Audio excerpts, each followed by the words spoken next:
Bonsoir à tous, merci beaucoup d'être venus m'écouter, parler d'un sujet qui peut paraître un peu compliqué comme ça de prime abord. Mais je vous rassure, ça va bien se passer. Euh, Quand on regarde en 2026 les GC dans Java, on peut prendre un petit peu peur. Je veux dire, pourquoi? Il y en a plusieurs. Qui a jamais entendu dire ouais, il faut choisir le bon GC dans ton Python ou dans ton Node ou dans ton Go. Il n'y a personne qui dit ça. Pourquoi? Chez Java, il y en a plusieurs. Je veux dire, ils n'ont pas réussi à en faire un. C'est quoi l'affaire?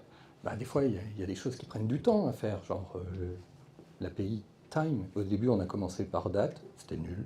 On a fait calendar, c'était moins nul, mais pas ouf. Et on a fait Java Time, on y est arrivé. Mais là, ils n'ont pas l'air d'y arriver. Donc, ce que je vous propose ce soir, c'est qu'en fait, on va chercher à comprendre les GC. Alors, on va commencer par quelques définitions. GC, c'est Garbage Collector. En français, on dit ramasse-miettes, mais je connais personne qui utilise ce mot-là. Et on va s'intéresser surtout à Java, même si on fera des petits tours. Donc enchanté, moi je m'appelle Antoine de Saigne, je travaille chez Axway, on s'appelle maintenant 74 Software depuis qu'on a racheté SBS. Donc on a une tour là-bas et moi ils m'ont fait venir jusqu'ici pour vous parler ce soir, donc c'est cool, merci à eux. On va commencer dans le vif du sujet. À quoi sert un GC? Alors si vous vous souvenez de vos cours de Java, a priori, vous allez dire ça sert à libérer la mémoire. Mais ça, c'est qu'une partie du travail. Parce que si on veut libérer la mémoire, il faut d'abord allouer la mémoire. C'est l'autre partie du GC. Mais quand on dit la mémoire, on dit quoi? On dit allouer des objets, libérer des objets. Et là, ça peut être un peu confusant, alors on va revenir. La mémoire, les objets. Donc j'espère que vous voyez ce petit bout de code derrière. Alors je vous rassure, c'est le code le plus compliqué qu'on verra ce soir. Donc qu'est-ce que ça fait ça en vrai? Qu'est-ce qui se passe? Ben, quand on écrit ça, on dit je vais créer une référence conf vers un objet de type conférence. Mais dans cet objet conférence, on se doute bien qu'il y a plusieurs choses. Et donc si on le découpe, on se rend compte qu'il y a un header qui permet en genre de savoir que c'est un objet de type conférence. Donc quand on va faire notre instance of, ça va marcher. Un nom et une année. Mais le nom, ça ne vous aura pas échappé, c'est aussi un objet. Et donc, il va y avoir une référence vers un string. Et rebelote, parce que value, c'est vers un tableau cette fois. Voilà, on a mis les objets, les références. Ça allait. C'était vraiment plus compliqué techniquement. Si on imagine que ça, c'est la mémoire dans Java, vous savez le truc qu'on configure avec le XMS et XMX et que personne ne connaît l'acronyme, mais on sait que S c'est pour le plus petit et X c'est pour le plus grand. Ben ça, cette mémoire, c'est ce qu'on appelle la heap. Et là, il faut que je vous annonce un truc. C'est pas la seule mémoire de Java. Il y a aussi la stack. Donc la stack, elle n'est pas du tout gérée par le garbage collector et ça va juste stocker tous les stacks, comme leur nom l'indique, tous les threads, toutes leurs piles et toutes leurs variables locales. Ah. Et il y a encore une autre, c'est la mémoire off-heap. Et donc ça, c'est là, par exemple, que Netty va faire toute sa magie pour aller super vite, etc., etc. Et le GC, il se concentre que sur la heap, en plein milieu. Alors, pour les francophones, heap, c'est tas, stack, c'est pile, off-heap, j'ai aucune idée. Donc, si on retourne au commencement, mais quand je vous dis commencement, je veux parler de vraiment commencement. Java 1, c'était il y a 30 ans. Bravo. Ça a été designé pour faire de l'électronique grand public, genre des télévisions à l'intérieur, mais aussi des choses qu'on n'utilise plus, comme des caméscopes, des magnétoscopes, des trucs comme ça. Pas du tout pour faire des serveurs REST qui répondent à des API en abattement de cils, etc. Mais du coup, c'est important de se mettre dans le contexte. Si on revoit, Java 1, les ordinateurs, c'est ça. Une jolie machine beige-gris, avec un processeur qui va joyeusement à 166 MHz au maximum, une mémoire de folie jusqu'à 16 mégaoctets. Alors là, je vous demande de réfléchir dans la salle, combien de vos applications arrivent à tenir dans 16 mégaoctets. Voilà. Et là, c'était toute la machine.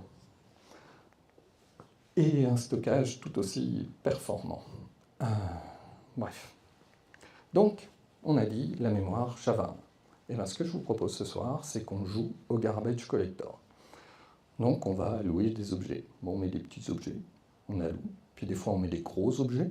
Bon, on les alloue à la suite. On les envoie. C'est facile. Et puis là, on arrive à la fin.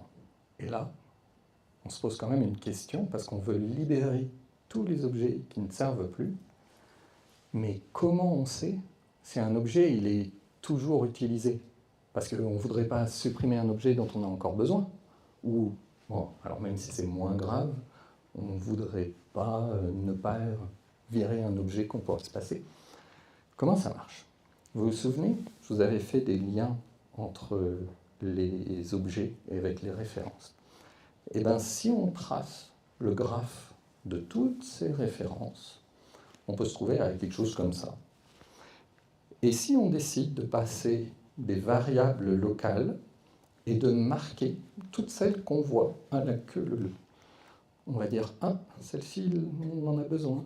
Celle-ci, on en a besoin. On les marque. On les marque. Là, on a marqué les variables locales. Mais ce n'est pas les seuls débuts.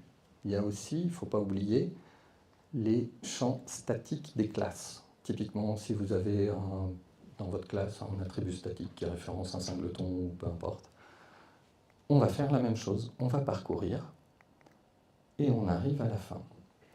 Tout ça, là, les variables locales et les champs statiques, c'est ce qu'on appelle les GCRoutes. Et du coup, c'est facile. Une fois qu'on a fini, tous ceux qui ne sont pas été marqués, c'est ceux qu'on peut supprimer. Par exemple, ça peut paraître évident comme fonctionnement, mais ce n'est pas le fonctionnement de tous les langages. Python, ils vont s'amuser à compter le nombre de fois que les références s'appellent. Bon, bah, ça a un petit défaut, c'est que s'il y en a deux qui s'appellent dans un coin toutes seules en rond, il faut qu'il y ait quelqu'un qui aille voir qu'elles sont bien toutes seules en rond et qu'elles ne servent plus à rien. Donc là, à chaque fois, on repart du bas. Donc, revenons à notre Java 1. On a donc parcouru tout. On a marqué tout ce qu'il fallait supprimer. On le supprime. Bon, le bilan, ça marche. C'est déjà bien. Je veux dire, Java 1, performance, voilà. Par contre, ça a des défauts. Ça fait des trous. Et en fait, les trous, c'est problématique parce que si vous n'avez pas de chance, et que vous avez un gros objet, vous ne pouvez pas le ranger parce qu'il n'y a pas d'espace libre continu. Donc vous faites des trous. Et aussi, ce qui serait bien, comme on part des champs statiques des classes, et ça ne va pas beaucoup changer, ce serait bien d'éviter de parcourir tous les objets à chaque fois, parce que ça prend du temps pour pas grand-chose. Et là, ils ont eu une idée qui porte un nom un peu compliqué, mais qui est assez simple, l'hypothèse générationnelle. Alors là, ça fait très sérieux, mais en fait, c'est un peu tout bête. Soit les objets ils meurent rapidement, soit les objets sont là pour toujours, voire enfin longtemps ou toujours. C'est en gros ça ce que ça dit, réellement. Et donc le but du jeu, c'est d'essayer de scanner plus les objets qui vont mourir rapidement que les objets qui sont là pour toujours, parce qu'eux, on sait qu'ils sont là pour longtemps, ça ne sert à rien d'essayer de voir si on peut les libérer. Et ça a été introduit dans SerialGC, c'est l'évolution du garbage collector en Java 1.2, ça date. Voici comment il marche. Là, à la différence, on va couper la mémoire en zones. La première zone, ça va être l'Éden, comme le jardin d'Éden, c'est là que les objets vont être créés. C'est là typiquement qu'on veut que nos objets à courte durée de vie restent et puis qu'après, hop, on n'en a plus besoin. Il y a des zones S comme Survivor, Celle-ci, je ne vais pas rentrer dans les détails maintenant, on verra après ce que c'est. Tout ça, c'est la partie Young, donc c'est là qu'on veut nos objets à courte durée de vie restent, et forcément, par opposition, il y a la partie Old. Comme on avait fait en Java 1, je vous propose de jouer au GC. Donc là, on a Lou. Vous voyez, je ne me suis pas embêté, là, je les ai fait de la même taille, hein, c'est plus simple. Donc une fois qu'on est arrivé là, on fait la même chose. On va scanner tout ce qui est la partie Young pour marquer les objets morts. Et là, on va faire un truc. On va copier les objets vivants dans une zone de Survivor, d'où le Survivor. Ils ont survécu à un GC. Alors moi, pour la petite animation, je les déplace parce que c'est plus clair, mais en vrai, c'est copier. Et ça a un intérêt, parce qu'en fait, on va pouvoir libérer toute la mémoire de l'Éden d'un coup. On ne va pas être obligé de libérer chaque portion de mémoire une à une, on peut tout faire d'un coup. Une fois qu'on l'a mis dans Survivor, on va incrémenter un compteur qui s'appelle l'âge, et on va enfin pouvoir effacer les objets. Et on recommence. On alloue, on alloue, on alloue, on alloue. Comme on a dit, on regarde ce qu'il faut supprimer, on supprime, on copie ce qu'on garde, et rebelote. On peut tout effacer d'un coup. Ah ouais, c'est super rapide. Si on continue, et qu'on marque, là, moi j'ai décidé que c'était à 2. Quand là j'étais 2, on allait en hold, parce que j'avais pas. En vrai, c'est entre 10 et 15, mais j'ai pas envie de faire ça entre 10 et 15 fois, là, ça vous saoulera. Donc, en 2, on copie l'objet dans hold, du coup son compteur, il ne sert plus. Ensuite, on copie les objets qui restent, rebelote, et on efface les zones d'un coup. Et ça continue encore et encore et encore. Maintenant, j'aimerais voir 2 petits cas avec vous. Celui-là, on va imaginer, on a la mémoire, elle est comme ça. Mais en fait, il y a un objet hold qui pointe à un objet qui n'a pas été marqué. En fait, on veut le garder. Et puis lui, ça se trouve, il pointe un autre objet qu'on veut garder.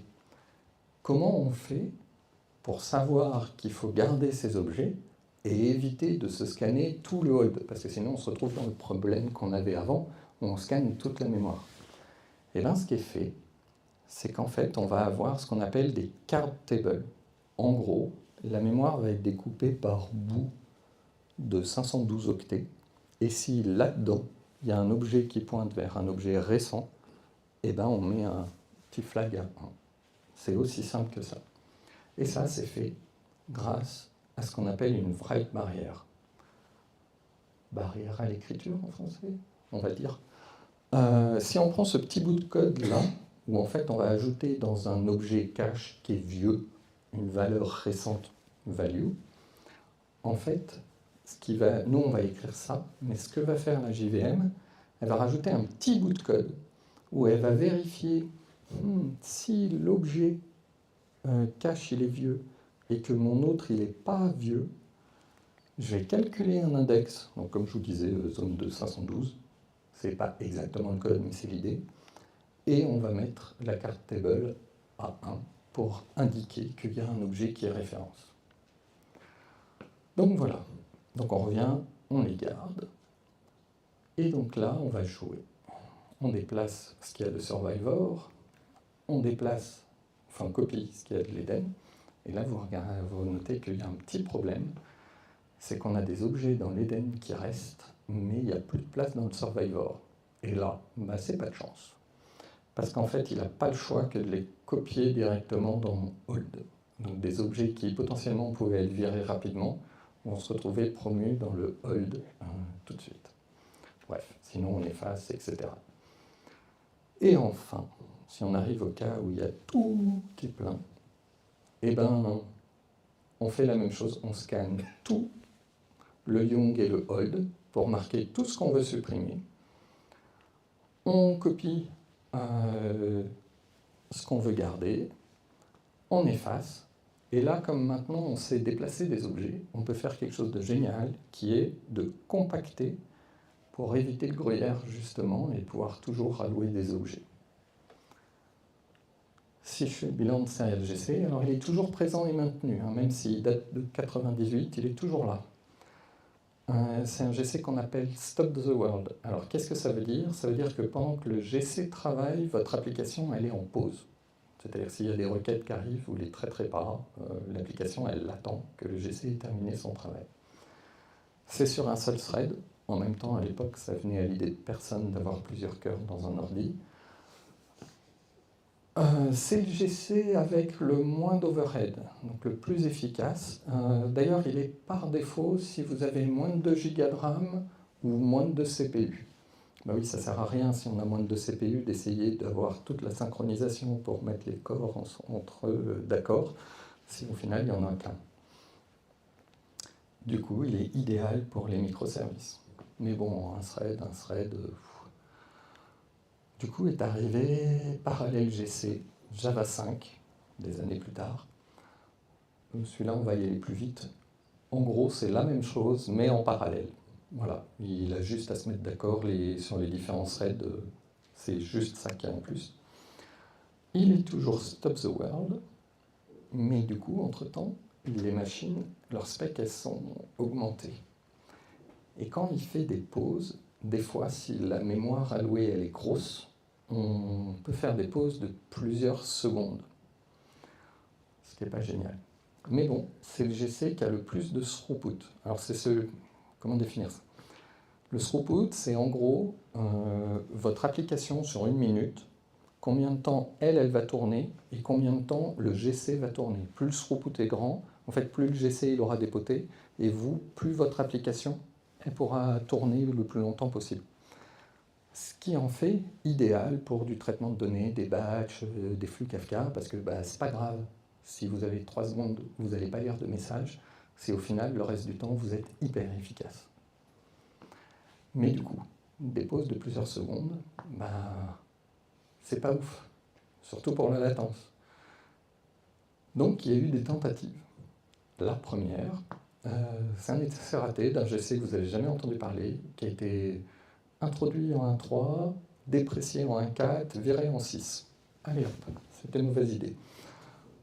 Il y a eu un autre GC, celui-là, il est à moitié raté. Il s'appelle CMS pour Concurrent Mark Sweep. Alors, on n'a pas encore vu, on a vu parallèle sur plusieurs threads, on n'a pas vu le mot-clé concurrente. Concurrente, ça veut dire je travaille en même temps que votre application. Donc lui, il était bien, il ne mettait pas en pause l'application, mais il faisait des trous. Lui, il a été viré en 13 ou 14, je crois. Et finalement, le GC qui est réussi, c'est G1, ajouté en Java 7, par défaut en Java 9. Donc si vous avez spécifié aucun flag, c'est celui-là qui est utilisé chez vous. J'espère que vous avez passé Java 8. G1, donc 2011, comment il fonctionne? Donc là, cette fois, il va découper la mémoire en ce qu'on appelle des régions. Et il va en faire entre 2048 et 4096. Bon, là, j'en ai fait moins, parce que sinon, je ne m'en sortais pas sur le slide. Mais il va découper en régions. Et il garde toutes les bonnes idées d'avant. C'est-à-dire qu'on va avoir des régions qui vont être dédiées pour faire de l'Eden. On va avoir des régions qui vont être dédiées pour le Survivor, rebelote. Forcément, on a des régions pour le Hold. Mais comme on a découpé la mémoire en 2048 au minimum bout, ça fait que des fois, on peut avoir des objets qui soient plus gros. Comment on fait? Et bien dans ce cas-là, il y a une nouvelle type de région qui est créée, c'est les humongous, pour stocker les gros objets. Parce qu'en fait, ceux-là, ils sont tellement gros que ça ne vaut même pas le coup d'essayer de les emmener dans une autre région. On les laisse à cet endroit-là jusqu'à ce qu'ils meurent. Et donc là, c'est le cas. Mais des fois, ça prend plusieurs régions si on a des gros objets. Donc, ce que je vous propose, rebelote, c'est de faire le GC comme lui. Et bien la même chose. On prend les zones d'Eden, on copie ce qui reste, et puis ça devient des survivors. Après, on prend les survivors, on copie. Il y en a qui restent survivors, il y en a qui deviennent hold. Mais des fois, le GC se dit ce serait bien que je nettoie le hold aussi. Et là, il va faire ce qu'on appelle une mixed collection. Et dans ce cas-là, il va faire exactement la même chose, analyser, copier les objets et copier dans une zone hold.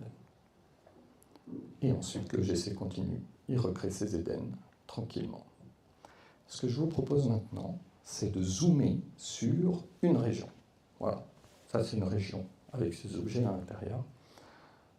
Forcément, comme c'est un graphe, des fois il y a des objets de l'Eden qui vont pointer dessus. Genre, vous avez votre nouvelle valeur qui va pointer vers un manager, quelque chose qui est là depuis longtemps, une constante, peu importe. Des objets de Survivor. Mais là, on s'en moque un peu parce qu'en fait, à chaque fois qu'on va lancer le GC, on va les scanner, donc on n'a pas besoin de s'en souvenir. Par contre, celle qui pose problème, c'est quand il y a des odds qui vont nous pointer dessus.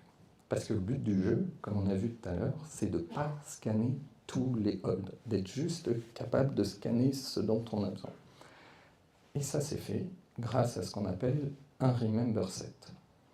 Alors, très honnêtement, toutes les améliorations de performance de G1 ont été faites sur ce remember set.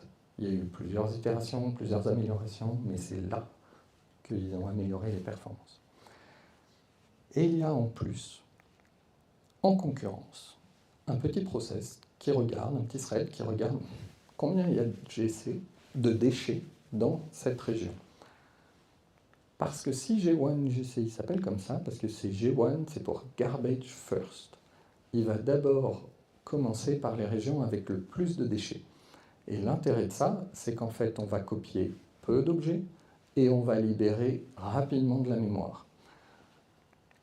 Comme je disais, copier les objets. Il est partiellement stop the world parce que quand il va copier les objets, ça, il va bloquer l'application.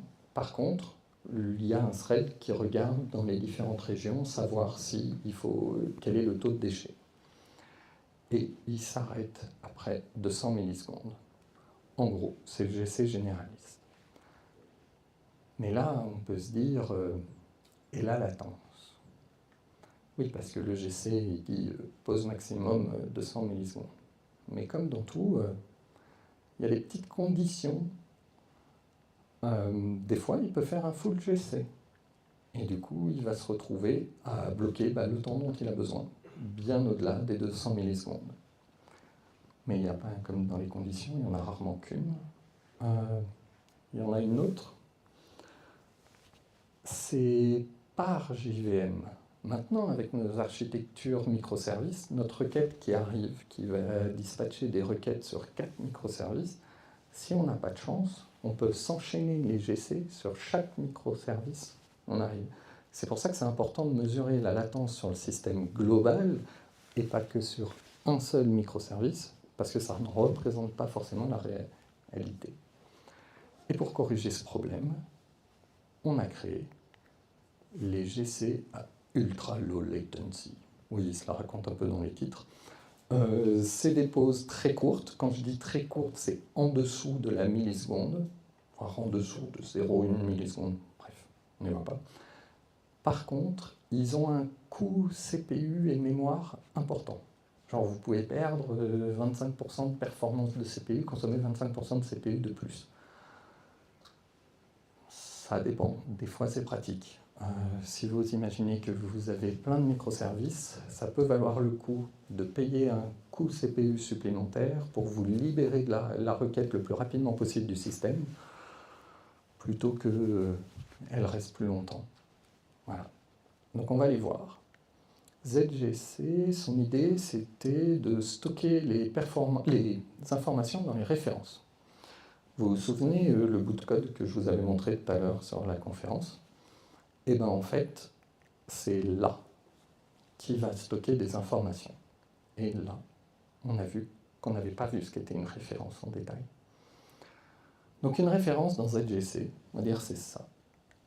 Ça a une adresse de 44 bits qui permet de stocker jusqu'à 16 teraoctets, donc ça va. Il y a un flag qui est finaliseur pour dire que ça va être dans un finalize, mais n'utilisez pas les finalize.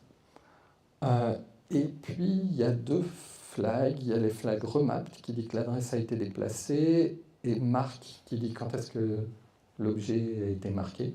Et basé sur ces trois remap, marque 1 et marque 0, il est capable de savoir si l'adresse là est bonne ou pas.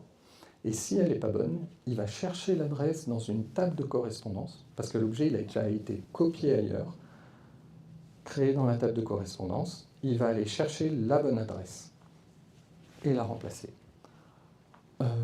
La particularité de ce GC, d'un point de vue setting, c'est qu'il est en autotune. C'est-à-dire qu'il n'y a genre aucun paramètre à mettre, il se dépatouille tout seul. Un des avantages, c'est que le thread applicatif, il peut faire la mise à jour.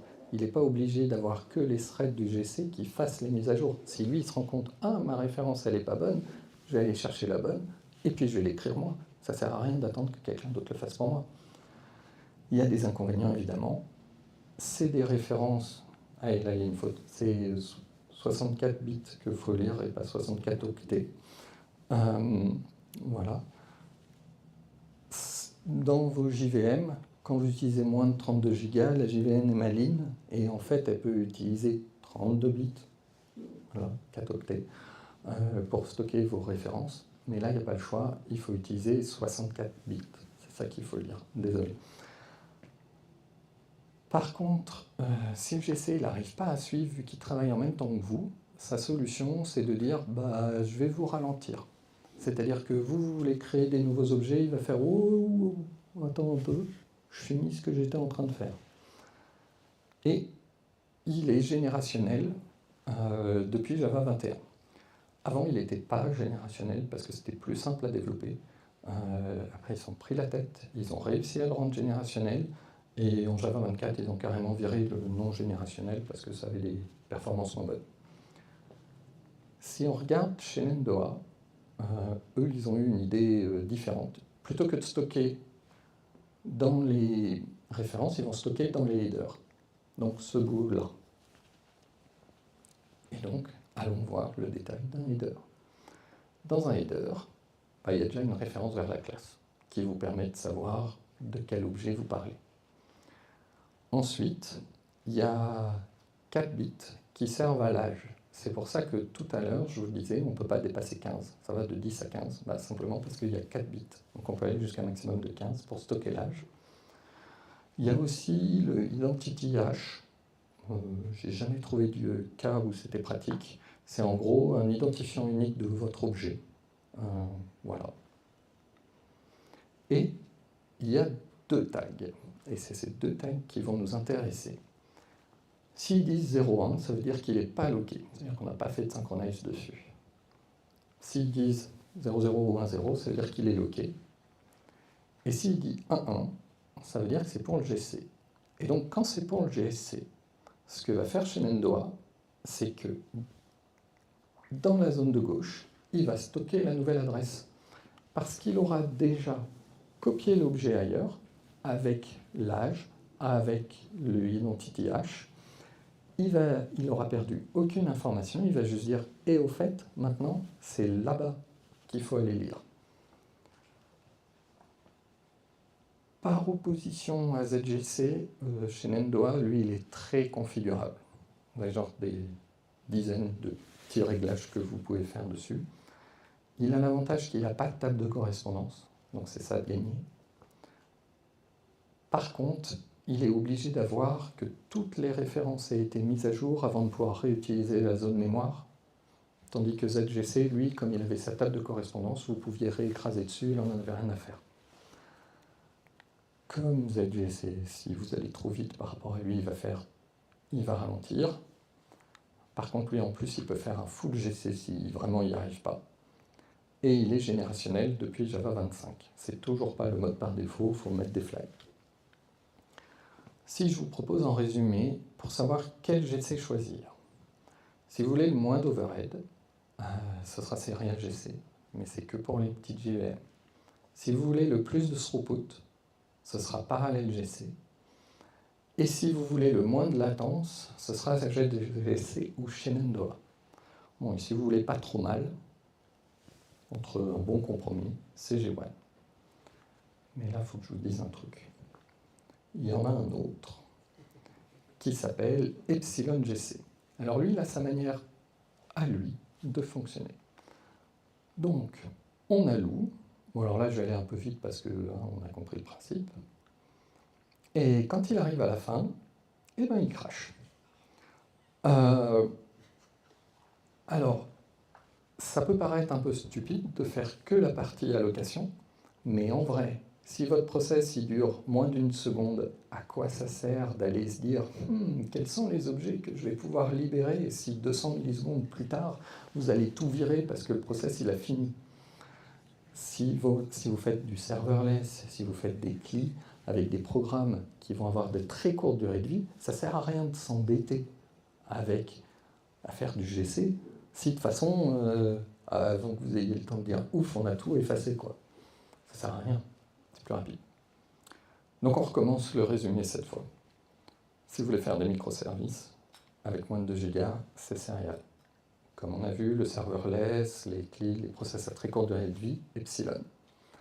Si vous faites des batchs de fichiers, des streams Kafka, parallèle GC. Si la latence est critique, ZGC ou Shenandoah, et puis dans tous les autres cas, G1GC. Et là, on a presque tout vu. Parce qu'il y a une nouvelle mode, le Java en natif. Donc c'est du Java qui a été compilé dans mon assembleur directement. Il y a plusieurs systèmes, donc il y a Quarkus et GraalVM. Pour les deux, ils ont Serial GC. Les deux ont Epsilon GC. Et en fait, si vous voulez un GC un peu plus avancé, comme G1, eh ben, il faut la version Enterprise de GraalVM. Ce qui se passe, c'est que tout le monde vous dira oui, il faut compiler en natif pour aller plus vite. Méfiez-vous, si vous avez plusieurs cœurs, vous n'allez pas aller plus vite parce que de toute façon, le GC il sera bloqué à un seul thread. Vous serez bloqué sur Serial GC.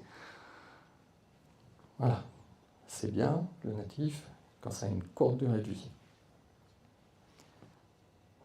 Maintenant, j'ai envie de vous parler du futur. Enfin, le futur. Je mets quand même Java 26 qui est sorti en mars dans le futur parce que je pense que personne n'est en Java 26 en prod. C'est bien dommage parce que le throughput, ils l'ont amélioré entre 5 et 15% de G1. Ils ont, comme je disais, amélioré les remember sets et ils ont gagné de 5 à 15%. Du coup, ils ont tellement gagné qu'ils se disent que sur les petites JVM, on pourrait peut-être le mettre par défaut parce qu'on a quasiment la même efficacité que Serial GC. Par contre, on a une meilleure latence, alors ça vaut le coup. Donc là, il y a déjà la JEP.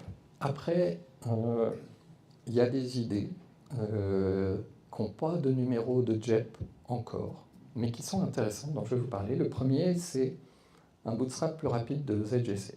Et alors là, vous allez me dire, mais qu'est-ce qu'on en a à faire que ZGC démarre plus rapidement? Et bien en fait, quand ils ont fait ça, ils se sont dit, cette idée, on pourrait la réutiliser pour faire du dimensionnement automatique de l'AI.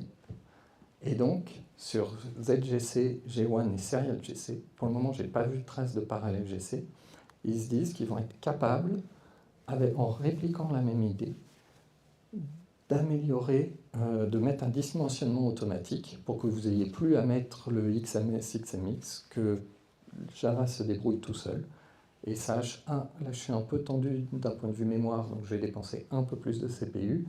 Là, ça va du côté des CPU, je vais dépenser de mémoire, etc., etc. Maintenant, on va parler performance, parce que c'est ça qu'on veut. La première chose, c'est choisir un GC adapté à son besoin, en fonction des use cases. La deuxième, c'est de mesurer, pas dire ça devrait être comme ça. Essayez vraiment. Une autre idée, c'est d'avoir une JVM récente, parce que chaque JVM amène des améliorations de performance. Alors, vous n'êtes pas obligé de compiler en 26 pour tourner en 26. Vous pouvez vous arrêter à je compile en 25 et je tourne en 26. C'est possible. Mais là, c'est pas pour ça que vous êtes venu. Vous êtes venu pour ça, les flags magiques. Les flags qu'il faut mettre à votre application demain matin en disant « Ouais, j'ai gagné des performances ». La première chose, c'est de faire un XMS qui soit identique au XMX. C'est-à-dire qu'il ne faut pas que le GC se pose la question est-ce que je vais redonner de la mémoire au système d'exploitation? Parce que ça n'a aucun sens maintenant. On est tout le temps déployé dans un pod. Dans Kubernetes, la mémoire, elle ne va pas bouger. Donc autant prendre la mémoire, la définir à l'identique. Et que Java ne se pose pas la question, est-ce qu'il faut lui rendre de la mémoire à l'OS? Ce qu'on veut aussi, c'est utiliser le paramètre use/page. Donc ça veut dire à la JVM de demander au noyau des grosses plages d'adresse mémoire dans la mémoire pour son process. Ça a l'avantage que du coup, il aura une table de correspondance entre l'adresse pour la JVM et l'adresse physique sur l'ordinateur plus petite, donc ça ira plus vite. Le troisième flag magique, c'est Always Pretouch. Alors lui, il vient avec un inconvénient. Il va ralentir le démarrage de votre application. Pourquoi? Parce qu'il dit, plutôt que de réserver la mémoire, je vais déjà la prendre, je vais déjà la préparer, je vais déjà l'initialiser avant que j'en ai besoin. Donc en fait, vous allez ralentir le init de votre pod, par exemple, mais après, chaque utilisation sera plus rapide. Et en flag, il n'y a rien d'autre. Moi, je vous déconseille d'aller tuner votre GC en disant « Ah, il faut mettre tel flag avec tel ratio, etc. » Parce que à un moment donné, dans votre application, vous avez fait des tests de performance et c'était vrai. C'est-à-dire que ce flag, il aidait. Sauf que c'était valable pour un flag, pour une JVM donnée, avec une version de votre application. Combien de fois on a des flags qui sont là, qui restent en disant « Oui, c'est un architecte, il y a 4 ans, il avait mis ce flag, ça allait plus vite, on ne sait pas trop pourquoi, on ne sait pas trop ce que ça fait, mais on va le laisser parce qu'il avait sans doute raison. » Et bien ça se trouve, ce flag-là, il vous tue vos performances maintenant. Donc dans la mesure du possible, le moins de configuration possible, voire pas du tout. Voilà. Merci beaucoup pour votre écoute.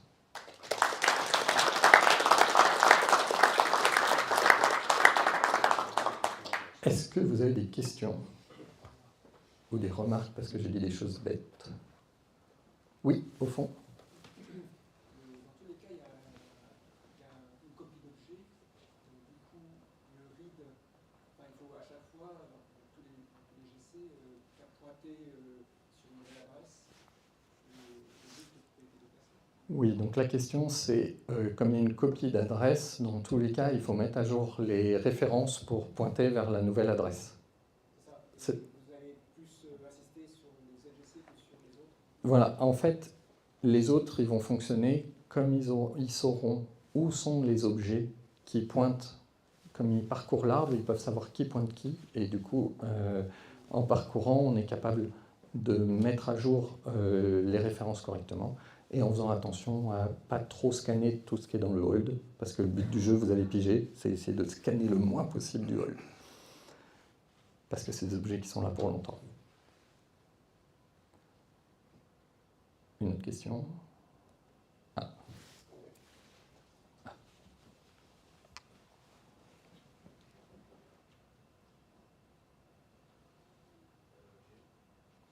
Oh, sinon, je vais répéter, ne vous inquiétez pas. J'ai deux questions concernant les API Java qui peuvent aider du coup à le garbage collector. Il y en a une qui est, alors je me souviens plus de son nom, mais c'était system.garbage ou quelque chose comme ça. Est-ce que c'est conseillé de l'appeler? Les deux API Java qui peuvent aider le système.gc pour appeler le garbage. Je vous le déconseille fortement. D'ailleurs, il y a même un flag dans la JVM qui fait Disable Explicit GC. On ne veut pas. Parce que le GC lui-même, surtout dans les modernes, c'est mieux que vous quand est-ce qu'il veut se déclencher. Alors ils ont gardé l'API parce qu'il y a des gens qui l'utilisent toujours. Ça avait typiquement le genre de choses qui avait du sens il y a longtemps, mais plus du tout. Donc voilà. Donc globalement, ton système.gc, il fait un full GC. Il va parcourir toute ta heap. Si tu as une heap un peu grosse, tu es juste mort. Et j'avais une deuxième question, donc toujours dans l'API Java, je me souviens qu'il y avait des classes type soft référence ou des choses comme ça, qui permettaient dans des situations bien précises, je me sens... Soft et weak référence. Ouais, voilà. Ouais. pour les utilisations de cache, etc. Et ben là, Est-ce que ça ça, va être, en fait, ça va travailler de concert avec le GC en disant, là, je vais le virer, là, je vais le garder, etc. Donc ça, on peut toujours utiliser Ça marche toujours.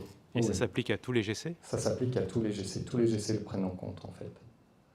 Il y a, alors, je sais plus, je crois que la week, dès qu'il y a le GC qui passe, elle saute. Le soft, c'est s'il a vraiment de la pression et qu'il n'y arrive plus, ou c'est l'inverse. Enfin voilà, c'est ça la nuance.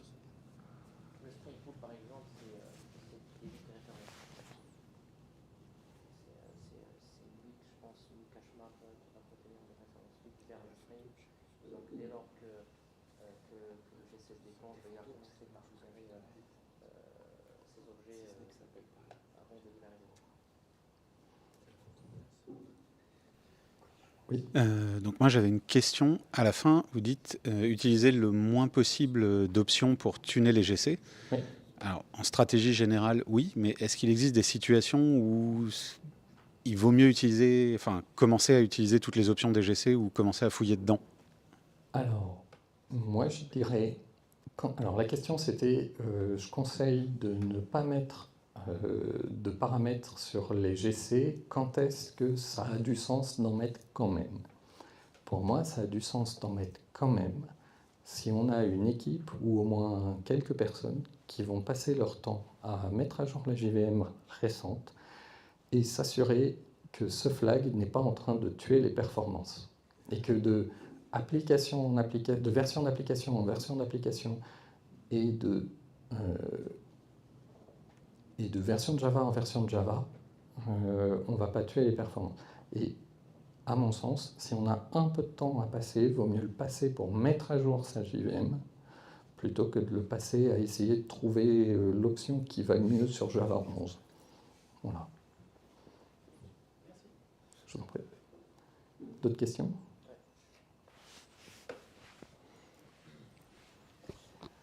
Moi j'ai une question sur les ressources.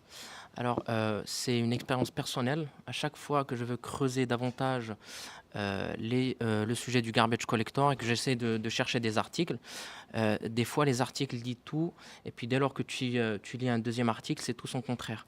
D'autant plus que c'est le sujet du garbage collector, c'est un sujet qui est déjà complexe. Et donc la question que je me pose, c'est est-ce que tu as des ressources, des formations, des livres peut-être qui creusent ce sujet, mais vraiment en détail, qui vont parler des phases qui sont concurrentes, non concurrentes par exemple pour le G1. Alors, la question, je répète pour tout le monde, c'est quelles sont les ressources, parce qu'en fait on trouve un peu tout et son contraire sur Internet, surtout si on demande à de l'IA, sur comment fonctionnent les GC et comment moi j'ai réussi à faire ça.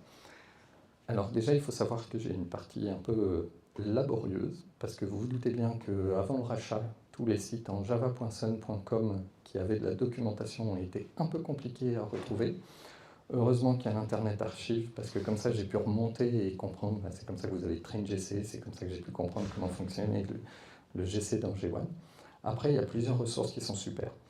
Il y a sur la doc d'Oracle, il y a GC Tuning, une doc qui s'appelle comme ça.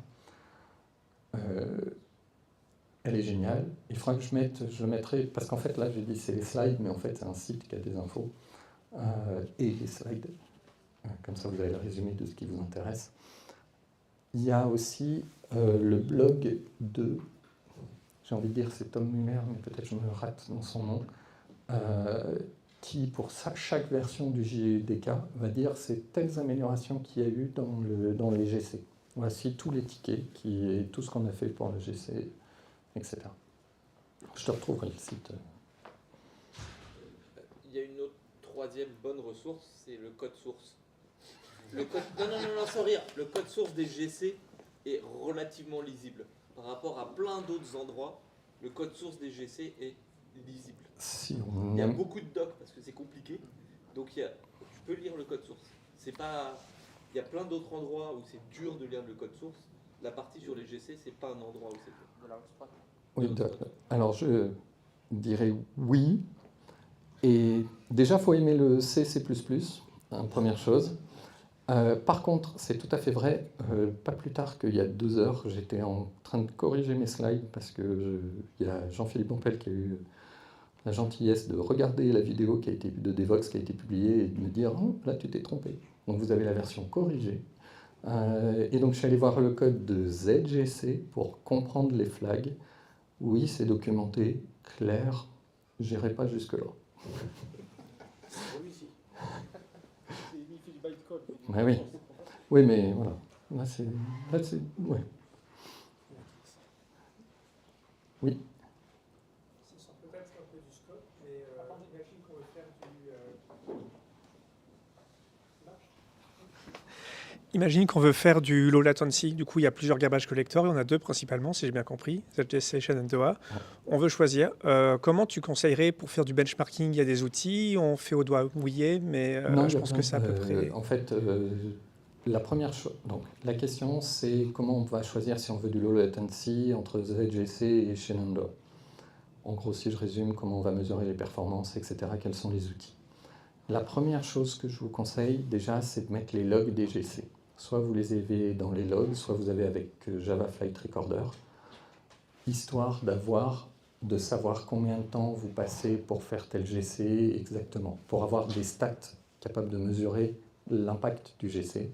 Et après, il y a tout plein d'applications qui vous permettent d'envoyer de la load. Et globalement, les performances, ça va être soit vous avez une charge donnée et vous regardez combien de temps il vous faut pour traiter ça et vous cherchez à avoir le nombre le plus petit, soit c'est l'inverse, vous essayez d'accepter le plus de requêtes possible jusqu'à ce que mort s'en suive. En gros, c'est ça. Et tu as aussi deux outils hyper puissants du JD4, JCMD, qui t'exposent énormément d'informations justement sur l'activité du garbage collector. Et tu as JStat aussi, qui te sort en temps réel, avec une fréquence donnée, le nombre des mails en garbage collector qui sont tournés, les coûts GC, et puis la duration totale du garbage collector.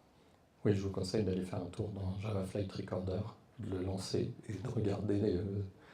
Il y a juste à l'ouvrir et il fait une analyse assez intelligente de base pour la V1 de votre application. Si vous ne l'avez jamais ouvert, il trouvera plein de trucs pertinents.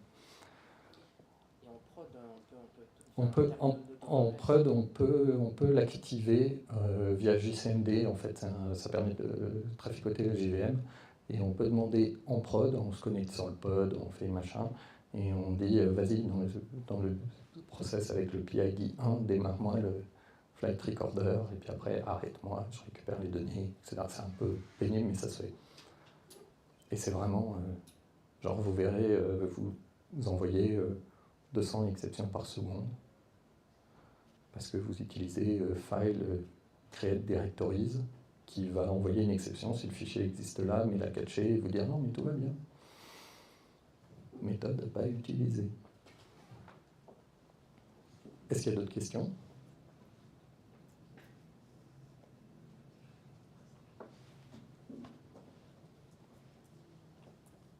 Eh bien, merci beaucoup. De toute façon, je suis encore là.